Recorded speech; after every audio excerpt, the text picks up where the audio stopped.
जनतेचा अधिकारनामा जाणीव हक्काची या न्यूज चॅनल मध्ये आपले स्वागत आहे। शासनाच्या नियमाचे पालन करूनच कत्तलखाना सुरू आहे। परवेज गैबान शासनाच्या सर्व विभागाचे रीतसर परवाने घेऊनच गेली 27 वर्षे कत्तलखाना सुरू आहे, अशी माहिती ॲग्रो फूड्सचे प्रमुख परवेज गैबान यांनी पत्रकार बैठकीत दिली। ते पुढे म्हणाले की कत्तलखान्यातून बाहेर पडणाऱ्या सांडपाण्यावर एसटीपी प्रकल्पाद्वारे प्रक्रिया करूनच ते शेतीसाठी सोडले जाते।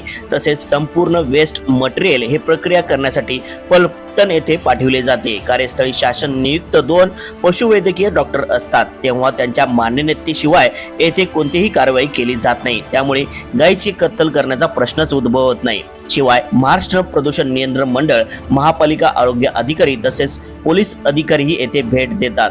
याबाबत व्हिजिट बुकात नोंद आहे। त्यामुळे हिंदुत्ववादी संघटनेच्या मोर्चाद्वारे केलेल्या सर्व आरोप बिनबुडाचे व चुकीचे असल्याचे परवेज गैबान यांनी सांगितले।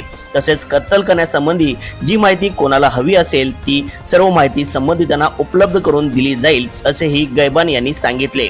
यावेळी संबंधित कंपनीचे पदाधिकारी तसेच शासनाचे वैद्यकीय अधिकारी उपस्थित होते।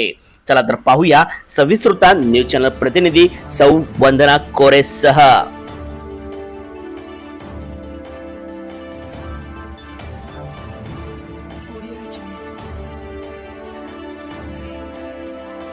बघत असाल त्याचे फोटो मागचे, तर मला त्यांना आणि तुमच्या सर्व पत्रकार बंधूंना निवेदन करायचं आहे की हा जर तुम्हाला बघायचं असेल की आम्ही वेस्ट कुठं आणि कशा पद्धतीने लावतो, तर मी माझ्या स्वखर्चानं गाडी काढतो। त्यांना सर्वांना आपण घेऊया। तुम्ही सर्वजण इथनं वेस्ट जाऊन तिथं कसं प्रोसेसिंग होते हे तुम्ही तुमच्या डोळ्याने बघा आणि सत्य काय ते लोकांपर्यंत पोहोचवा।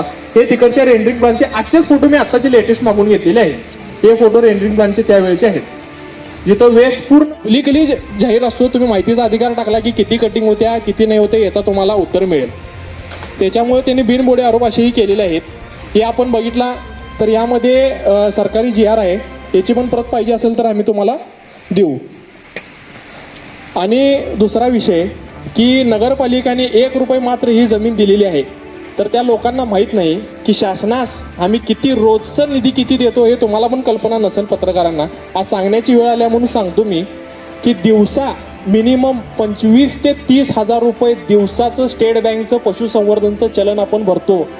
महिन्यात कंपनी 25 दिवस चालू असते। जर तुम्ही ॲव्हरेजली काढला तर महिन्याचे 7-8 लाख रुपये होतात। तुम्ही जर 2004 पासून जर निधी काढला तर ते कोट्यावधीत निधी जाईल, जे शासनाला मिळालेला आहे ते पण पब्लिकली आहे। तुम्ही माहिती अधिकार टाकून ते पण घेऊ शकता, त्यात काही लपवण्यासारखं नाही। कंपनी 2004 पासून आयकर विभाग भरते। अनेक जनतेचा अधिकारनामा जाणीव हक्काची या न्यूज चॅनलला लाईक, शेअर व सबस्क्राईब करण्यास विसरू नका व सदैव रहा अपडेट। जाहिराती व बातमीसाठी आजच न्यूज चॅनलशी संपर्क साधावा। 80 87 820 897।